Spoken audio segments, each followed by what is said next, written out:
جو لوگ میرے ساتھ بیٹھتے ہیں وہ گواہیں کہ مجال ہے کبھی ایک دن ممبر پہ میں نے بتایا ہو کہ میرا شہد کا بزنس ہے. کیونکہ ممبر بزنس کو پروموٹ کرنے کے لیے نہیں ہے, ممبر قال اللہ قال رسول کو بیان کرنے کے لیے. مجھے کتنے لوگوں نے کہا مفتی صاحب آپ کا بزنس ٹھپ ہو رہا ہے, آپ ممبر پہ ایک دفعہ بتا دو کہ میرا یہ بزنس ہے.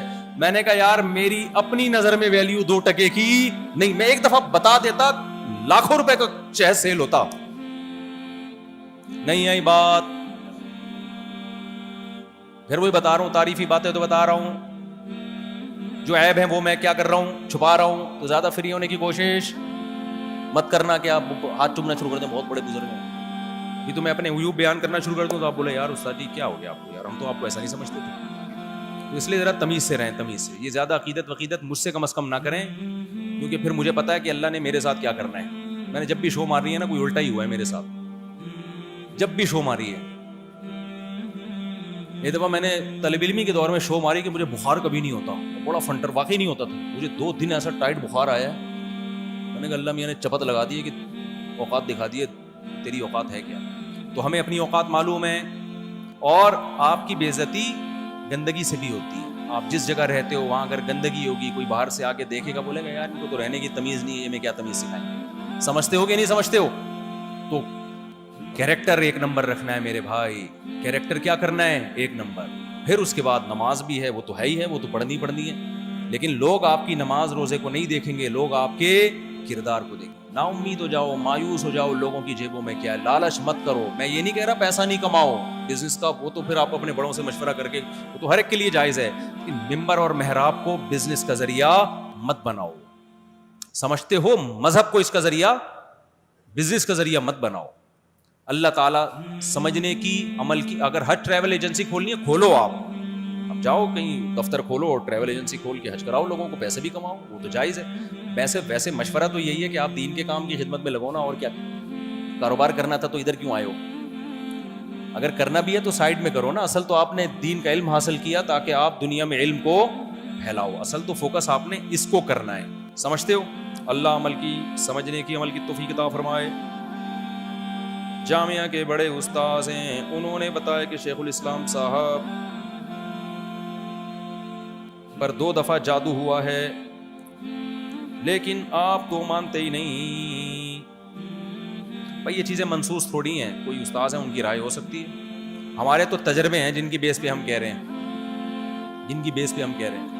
حضرت مولانا یوسف جہانوی شہید رحمۃ اللہ علیہ کو فالج ہو گیا تھا, کسی نے کہا آپ پہ جادو ہوا ہے. عاملوں نے جا کے الو بنایا ان کو, حضرت نے بلا کے اتنا سختی سے ان کو سمجھایا کہ آپ کی محنت زیادہ تھی, تو ظاہر ہے اس عمر میں فالج ہو جاتا ہے انسان کو, نارمل ہے یہ. اور علماء پہ تو جادو ویسے بھی نہیں ہوتا, حضرت بہت جزم سے کہتے تھے. مشہور لوگوں پہ جادو کا اثر نہیں ہوتا, علماء پہ. نبی پہ کیوں ہوا؟ اس لیے کہ یہودی آپ کو جادوگر کہتے تھے, تو اللہ نے ہونے دے دیا تاکہ لوگ آپ کو بشریت میں کامل سمجھیں اور جادوگر نہ سمجھیں. ورنہ ابو بکر پہ کیوں نہیں ہو گیا, عمر پہ کیوں نہیں ہو گیا, عثمان پہ کیوں نہیں ہو گیا, علی پہ؟ یہودیوں نے تو سب کی کوشش کی ہوگی. تو علماء پہ, مشہور لوگوں پہ جادو نہیں ہوتا اتنے آرام سے. نظر لگنے کا خطرہ بھی ان لوگوں کو کم ہوتا ہے جن کی کے اندر جو صفت ہو وہ مشہور ہو جائے. دیکھو غریب آدمی اچانک مالدار بنے گا, اس پہ نظر لگنے کا خطرہ زیادہ ہے. کوئی بصورت اچانک خوبصورت بن گیا, ڈینٹنگ پینٹنگ ہو گئی, نظر لگنے کا خطرہ زیادہ ہے. کوئی کمزور اچانک طاقتور ہو گیا. لیکن جس کی صفت لوگوں میں مشہور ہو جائے اس میں نظر لگنے کا خطرہ کل عدم ہو جاتا ہے, یہ کم ہو جاتا ہے. جیسے یہ ایکٹر ہے, کتنے ہینڈسم اسمارٹ ہوتے ہیں, نظر لگتی ہے ان پہ, اس میں لگتی ہے کہ ان کی خوبصورتی اور ہینڈسم پنا لوگوں میں مشہور و معروف ہو جاتا ہے. جادوگر موسیٰ علیہ السلام کے مقابلے میں آئے, فرعون کا ایک بال نہیں بگاڑ سکے وہ. بھائی فرعون نے جب دھمکی دی میں تمہارے ہاتھ پاؤں کاٹ کے قتل کر دوں گا, تو جادوگر کہتے ہیں ادھر ٹھہر, یہ لاٹھی پہ گی, اب یہ سانپ ادھر کے بجائے ادھر کا رخ کرو. کیوں؟ حاکم تھا, حکمرانوں پہ بھی اثر نہیں ہوتا. تو جادوگروں کا ایسا اللہ نے نظام نہیں بنایا کہ سارا نظام ہی اگر اس طرح سے علماء پہ ہونا شروع ہو جائے اور حکمرانوں پہ ہونا شروع ہو جائے اور بادشاہوں پہ ہونا شروع ہو جائے. عمران خان مولانا فضل الرحمان پہ کروائے, مولانا فضل الرحمان عمران خان پہ کروائیں, نواز شریف فلانے پہ, وہ ڈمکانے پہ, سارا سیٹ اپ کی ایسی کی تیسی ہو جائے. جادوگر تو ننگ دھڑنگ بیچارہ, اس کا تو کوئی روزگار ہی نہیں ہوتا, تو یہ چند بے وقوف قسم کے لوگوں پہ اثر ڈالتا ہے وہ عام طور پہ. تو خیر یہ کوئی منسوخ مسئلہ نہیں ہے, اس میں اختلاف رائے ہو سکتا ہے, لیکن میرے تجربے ہیں بھائی, نہیں ہوتا ہے. لے آؤ کسی کو میرے اوپر 100 دفعہ جادو کرے, وہ ایسی کی تیسی, 2 ٹکے کی میری نظر میں الحمدللہ ان کی ویلیو نہیں. اور میں ان سے کہتا ہوں یار تم ہمارے اوپر کرو جادو یار. اور میں کوئی اچھا ایک عامل نے کہا اصل میں اس نے حصار کھینچے میں عملیات کر کے نا حصار. او بھائی ہمیں تو جو معمولات استاد صاحب نے بتائے ہیں وہ نہیں ہوتے ہم سے. صبح شام کی تسبیحات پڑھ لیں یہ بڑی بات ہے, حصار کہاں سے کھینچیں گے بیٹھ کے. میں نے عاملوں کو کہا کہ تم جن ون بھیج کے ہمیں نقصان پہنچاؤ نا. تو ایک عامل نے جب کچھ ہو ہی نہیں رہا تو اس سے ہوتا ہے ہی نہیں, ان کے پاس کچھ بھی نہیں ہے, یہ مسمرزم ہے اور کچھ بھی نہیں ہے. تو اس نے بولا اصل میں یہ حصار بسار اس نے بہت کھینچے ہیں. مجھے حصار کا مطلب نہیں پتا بھائی, صحیح ہے نا. تو یہ ایسے ہی ہے, ان چیزوں میں نہیں پڑے آپ لوگ. یا شیخ کیا آپ نامولود کے لیے گھٹی دیتے ہیں؟ نہیں دیتا. نامولود تو ابھی میرا بیان جب سے 4 شادیوں پہ ہو, نامولود کی سپیڈ اتنی بڑھ گئی ہے میں تو گھٹیاں ہی دیتا رہوں گا بیٹھ کے. کیا خیال ہے؟ استاد جی شادی کا وظیفہ بتائیں جلدی ہو جائے. ربنا هب لنا من ازواجنا وذرياتنا قرة اعين واجعلنا للمتقين اماما. بار بار پڑھا کرو. پڑھنے کے بعد تجارت کرنا کیسا ہے؟ کیا تجارت کرنا دین کی خدمت ہے؟ دیکھو 2 قسم کے علماء ہوتے ہیں. چند سوسائٹی میں ایسے ہونے چاہیے جو اپنے آپ کو دین کی خدمت کے لیے وقف کرتے ہیں, وہ کمانے کی فکر چھوڑ دیں. لیکن ان کی تعداد بہت تھوڑی, جیسے استاد صاحب ہیں یا ہمارے شیخ مفتی رشید احمد صاحب رحمۃ اللہ علیہ تھے, اور جامعہ کے بڑے بعض اساتذہ ہیں حضرت مفتی ابوالبابا صاحب وغیرہ, انہوں نے تو 24 گھنٹے کے لیے اپنے آپ کو دین کی خدمت کے لیے وقف کیا ہوا. پھر اگر ان جیسے لوگ اگر بزنس کرتے بھی ہیں تو ان کے دین کا نقصان نہیں ہوتا, کیونکہ یہ سارا ٹائم 24 گھنٹے دنیا میں دین میں لگا رہے ہیں. لیکن ایک عام طالب علم ایسا نہیں کرتا. اس کے لیے عام میرا خیال ہے پھر وہ استاد صاحب سے اپنے بڑوں سے مشورہ بھی لے لیں کہ وہ اگر سائڈ میں کوئی چھوٹا موٹا فری لانسنگ وغیرہ کا بزنس کرتا رہے تو یہ زیادہ اچھا ہوتا ہے, اور یہ اس سے بہتر ہوتا ہے کہ بعد میں وہ لوگوں کے سامنے ہاتھ پھیلائے, کیونکہ توکل ہر ایک میں ایک جیسا نہیں ہے. نہیں آئی بات؟ کل جب غربت آئی تو پھر آپ کہو گے ابے یہ کیا ہو گیا, ابے یہ کیا ہے, توکل پیسے نہیں مانگ رہے ہیں تو کیا میں بھوکا مر جاؤں؟ تو پھر اس میں بہتر ہے کہ آپ اپنا کماؤ یار. جو مالدار عالم ہوتے ہیں نا, میں نے اکثر دیکھا ہے وہ دین کا کام زیادہ کر لیتے ہیں. حضرت مولانا طارق صاحب مالدار تھے نا, شروع سے جاگیردار ہیں. تو ایک بڑی دین کی خدمت کی وجہ یہ تھی کہ مالی لحاظ سے بے فکر تھے وہ, لہذا اس میں پھر استغنا بھی ہوتا ہے. اس پھر آدمی کی سیٹھوں کی جیبوں پہ نظر بھی, کوئی سیٹ چندہ مانگنے کے لیے کسی سیٹ سے چندہ مانگنے کے بجائے اس کو چندہ دے رہے ہوتے ہیں, یہ لے بھائی, سمجھتے ہو؟ تو وہ پھر اچھا ہے. المومن القوی احب الی اللہ من المومن الضعیف, حدیث میں آتا ہے طاقتور مومن اللہ کو کمزور سے زیادہ محبوب ہے. تو طاقت جسمانی بھی ہے اور مالی بھی ہے. تو اگر آپ کے پاس بزنس کے ذریعے پیسہ آ رہا ہے تو یہ بڑی اچھی بات ہے, اس سے آپ زیادہ دین کی خدمت کر سکتے ہو. لیکن یہ ہر ایک میں ایسا ظرف ہوتا نہیں ہے, تو یہ آپ اپنی حالت آپ خود ہی جانتے ہو. استاد جی دعا فرمائیں میری شادی ہو جائے, آمین. شکل دکھاؤ کیسی ہے, پھر بتاؤں گا کہ ہو بھی سکتی ہے کہ نہیں ہو سکتی. اکثر علماء غریب کیوں ہوتے ہیں؟ حضرت حکیم الامہ رحمہ اللہ تعالیٰ نے اس کا جواب دیا ہے, فرمایا اللہ کی منشا یہی ہے کہ علماء کی تعداد غریب ہو, کیونکہ علماء پیغمبروں کے وارث ہیں, اور پیغمبروں میں مالدار آپ کو 2-4 پیغمبر ہی ملیں گے. سارے پیغمبر کیا تھے؟ غریب. سلیمان علیہ السلام مالدار تھے, داؤد علیہ السلام مالدار تھے, اس کے علاوہ تو ہمیں کوئی پیغمبر نہیں ملتے جن کو اللہ نے دولت دی. نوح علیہ السلام کو غربت کے طعنے دیے قوم نے, ہیں بھائی. ابراہیم علیہ السلام تو ہجرت کر کے پورا ملک ہی چھوڑ کے چلے گئے, صحیح ہے نا, غربت ہی غربت. اور موسیٰ علیہ السلام, ہارون علیہ السلام, فرعون تو طعنے دیتا تھا نا سب کو. اور محمد صلی اللہ علیہ وسلم جو پیغمبروں کے سردار ہیں وہ تو سید المساکین تھے, مساکین کے سردار تھے. 40 سال اس دن گھر میں چولہا نہیں جلتا تھا. تو حکیم الامہ نے فرمایا اس سے پتہ چلتا ہے کہ جو بھی مذہبی مقتدا اور لیڈر ہوتے ہیں ان میں میجورٹی اللہ کی منشا ہے کہ غریب ہی رہے گی. اس لیے اپنی غربت پہ آپ اب راضی ہو جاؤ. ایک آدمی نجومی کے پاس گیا, ہاتھ دکھایا, نجومی نے کہا تم 10 سال تک غریب رہو گے. بڑا خوش ہوا کہ 10 سال کے بعد تو پیسہ آئے گا. اس نے کہا اچھا 10 سال کے بعد کیا ہوگا؟ اس نجومی نے کہا غربت کی عادت پڑ جائے گی تمہیں.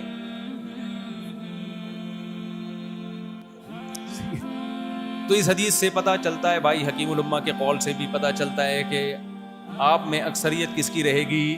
غریبوں کی رہے گی. اس پہ اللہ کا شکر ادا کرو, کوشش کرو پیسہ کمانے کی, آ جائے تو ٹھیک ہے, نہیں تو زیادہ تر علماء کے پاس آتا نہیں ہے. حکیم علماء نے اس کی 2 وجوہات بیان کی. ایک وجہ تو یہ کہ علماء انبیاء کے وارث ہیں. کچھ علماء کے پاس پیسہ آتا بھی ہے, کچھ کے پاس آتا بھی ہے پیسہ, جیسے پیغمبروں میں سلیمان علیہ السلام کے پاس، داؤد علیہ السلام کے پاس پیسہ آ گیا نا، تو کچھ علماء کے پاس بھی آتا ہے، لیکن میجورٹی غریب رہے، اور یہی ان کے اہل حق ہونے کی علامت ہوگی. سمجھتے ہو؟ دوسری وجہ اس میں اللہ کی حکمت یہ ہے کہ جہاں پیسہ آتا ہے نا، بدماشی بھی وہیں آتی ہے. اللہ نے اسلام کو محفوظ رکھنا ہے. اللہ چاہتے ہیں زیادہ مولوی غریب ہی رہیں. پیسہ آ گیا، بگڑنے کا خطرہ زیادہ، سارے بگڑ گئے. تو جب مقتدا سارے بگڑ گئے یا بگڑنے کا ریشو ان میں بڑھ گیا، تو جو ان کے ماتحت لوگ ہیں وہ تو ابگڑ الناس بن جائیں گے. ابگڑ کمپیریٹیو ڈگری، اس میں تفضیل، وہ کیا بن جائیں گے؟ یہ اگر بگڑیں گے تو ان کے مریدین ابگڑ ہوں گے، ان سے بھی زیادہ بگڑیں گے. تو اللہ میاں نے کہا کہ ان کو پیسہ دو ہی نہیں مولویوں کو، تاکہ یہ تمیز سے جا کے نماز پڑھائے، مسجد سنبھالے، اذان دے، مدرسے میں بچوں کو پڑھائے. ادھر پیسہ آیا، بولے گا جاؤ مدرسہ، جاؤ مسجد کی امامت، تھائی لینڈ جائے گا اور امریکہ جائے گا، ادھر ادھر جائے گا، تھوڑے دنوں تک حلال عیاشی کرے گا، اس کے بعد اس بات کا امکان ہے کہ حرام میں پڑ جائے.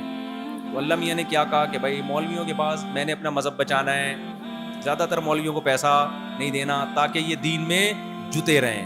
پیسہ جب آتا ہے تو بھائی نماز پڑھنے کا دل نہیں چاہتا، پیسہ جب آتا ہے تو بھائی پھر کیا ہوتا ہے پتہ ہے نا آپ کو، پھر مدرسے کو ٹائم دینا، یہ سب چیزیں پھر آدمی کو بوجھ لگتی ہیں. تو ایک حکمت یہ بھی ہے، تو اس پہ اللہ کا شکر ادا کرو کہ اللہ نے علماء کو زیادہ تر غریب ہی رکھا ہوا ہے. چلو بھائی